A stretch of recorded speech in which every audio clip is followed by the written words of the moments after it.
안녕하십니까, 김영윤입니다. 여러분, 1989년 11월 9일 베를린 장벽이 무너지기가 무섭게 동독 주민들은 우리들은 한민족이라는 깃발을 내걸고 동서독의 통일을 요구했습니다. 서독 정부는 먼저 조약 공동체를 만들어 통합하는 점진적 통일을 생각했습니다만 이는 실현될 수 없는 시도였습니다. 동독 주민들이 급진적인 통일을 원했기 때문이었죠. 장벽이 무너지고 불과 6개월 만에 동서독은 화폐, 경제, 사회 통합 조약에 서명하게 됩니다. 1990년 7월 1일 효력이 발생된 이 조약으로 동독의 시장 경제가 도입되고 국유 자산이 사유화되고 동독의 부채를 서독이 떠안게 됩니다. 그뿐만이 아닙니다. 동독 지역의 예산을 서독의 예산 제도에 따라 바꾸고 서독의 조세 제도를 동독에 도입하는가 하면 시장 경제에 어긋나는 동독의 경제 법규는 모두 폐지하게 됩니다. 동서독 간의 단일 경제권 형성을 위해 무엇보다도 중요했던 조치는 통화 단일화였습니다. 1990년 7월 1일부터 동서독 정부는 서독의 마르크를 동독의 정식 화폐로 통용시키기로 했습니다. 그런데 여기서 경제적으로 두 가지 큰 실수를 저지르게 됩니다. 그 첫 번째 실수는 너무 빨리 통화를 단일화한 것이었습니다. 동서독의 통일에 따라 동독 사회주의 경제체제가 서독의 시장 경제로 전환하는 데에는 충분한 시간이 필요했습니다. 그러나 화폐 통합을 너무 서두른 것이 문제였습니다. 동서독 간의 화폐 통합은 장벽이 무너지고 불과 8개월이 못돼 이루어졌습니다. 화폐 통합을 위해서는 필수적인 제도적 장치를 제대로 마련해야 했습니다. 무엇보다도 화폐의 단일화에 따라 발생할 수 있는 금융상의 문제, 예를 들어 화폐 시장이나 금융시장의 조정이 필요하고 인플레이션에 대한 대책도 필요했습니다. 국제수지상의 문제 등에 대해서도 대처할 수 있는 충분한 시간이 필요했습니다. 그러나 그러지 못했습니다. 더구나 국경이 개방되면서 노동력의 자유이동이 이루어졌기 때문에 동독지역 근로자들의 임금이 급격하게 상승하는 결과가 초래되었습니다. 임금이 노동 생산성을 크게 앞지르게 되었던 것이죠. 생산성 증가를 앞서는 임금 상승은 구동독 지역에서 생산되는 재화의 원가를 일시에 상승시킴으로써 동독 기업의 경쟁력을 크게 약화시켰던 것입니다.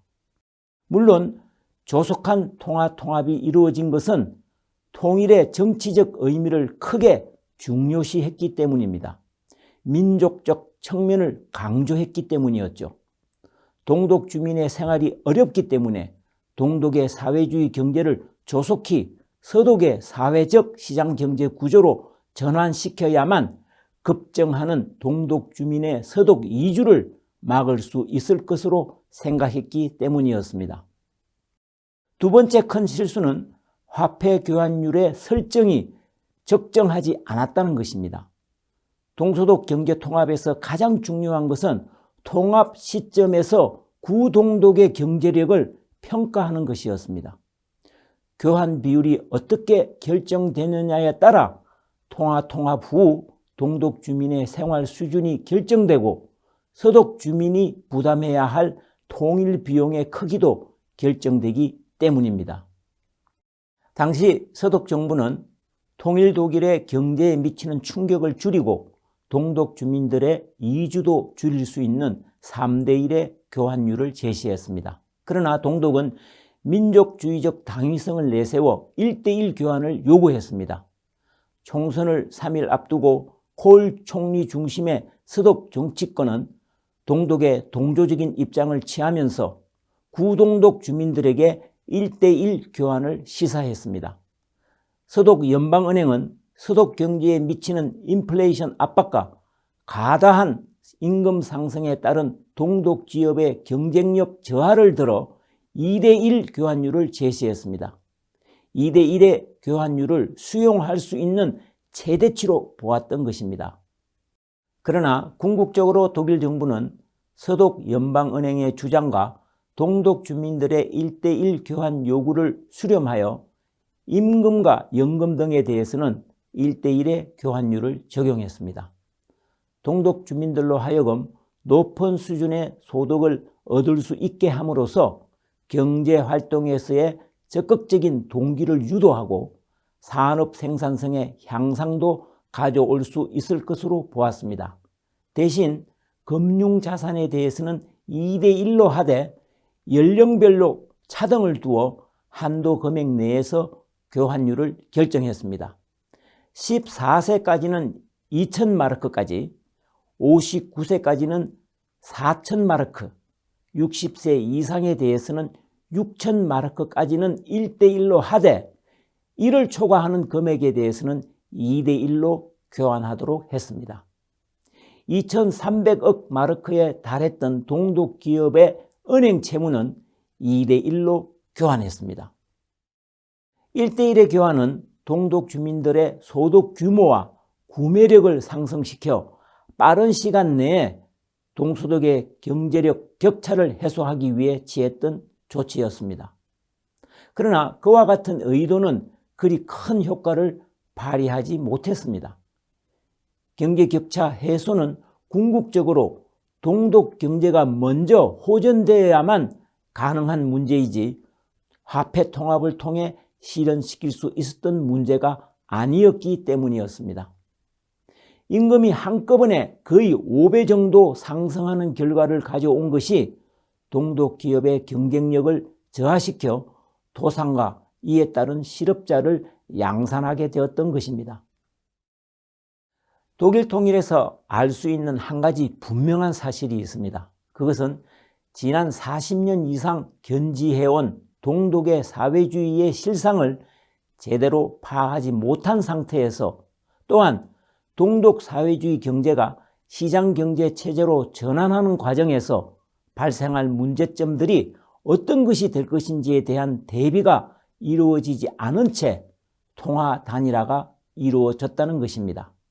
그 중에서도 동독 화폐 가치에 대한 적절하지 않는 평가는 통독 후 동독의 경제를 침체시키는 가장 큰 요인이었다는 것입니다. 통합 직전 동독의 경제 규모는 서독의 12%, 노동 생산성은 서독의 약 4분의 1 정도였습니다. 그러나 이와 같은 경제력의 차이를 고려하지 않고 1:1의 교환율을 적용했기 때문에 동독의 경제가 일시에 평가 절상되는 효과를 가져왔습니다. 높은 교환율에 따른 임금 상승은 기업의 생산 가격을 상승시키는 결과를 초래했습니다. 이것이 동독의 경쟁력을 급락시키는 주범이었습니다. 더 큰 문제는 1:1 교환에 따라 비교적 높은 수준의 소득을 얻게 된 동독 주민들이 그들의 소비를 서독 제품에 집중시킨 데 있었습니다. 동독 제품에 대한 수요는 대폭적으로 감소하게 되었던 것이죠.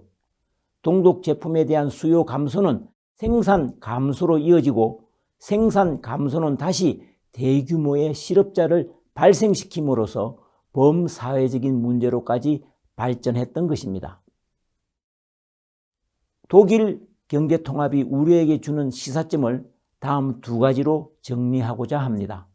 첫 번째로는 남북한 경제통합 시에는 북한 사회주의 경제체제가 시장 기능에 의해 움직일 수 있도록 체제를 먼저 전환한 후 그리고 경제 수준이 어느 정도 향상된 이후 남북한 경제통합을 이루는 것이 바람직하다는 것입니다. 이는 점진적인 통일 과정이 전제됨으로써만이 가능할 것으로 판단됩니다. 이 점진적인 통일 과정에서 북한 주민들이 시장경제 질서를 올바르게 이해하게 할 수 있도록 하는 방안 마련 역시 필요할 것입니다. 구동독의 사회는 화폐 통합과 함께 위로부터 한꺼번에 전환되는 과정을 겪었습니다. 그러나 주민들의 관습이나 가치관, 행동 양식과 같이 과거 40년 동안 동독 사회를 지탱했던 사회적 질서는 통일 이후에도 오랫동안 존속될 수밖에 없었습니다. 그렇기 때문에 동서독 주민 간의 정신적 동화가 어려웠던 것입니다. 이런 점을 감안하여 남북한 경제체제를 단일화하는 것이 바람직하다고 생각됩니다. 두 번째로는 독일 통일의 후유증은 동독의 경제력을 정확하게 평가하지 못했다는 데 그 원인이 있었습니다. 따라서 북한 경제를 평가하는 데 있어서도 서독과 같은 오류를 범하지 않도록 해야 할 것이라는 점입니다. 북한 경제를 정확히 평가할 수 있는 다방면의 작업과 노력이 필요할 것으로 생각됩니다. 이상 동서독 통일에 있어 독일 정부의 경제적 실수에 대해 말씀드렸습니다. 감사합니다.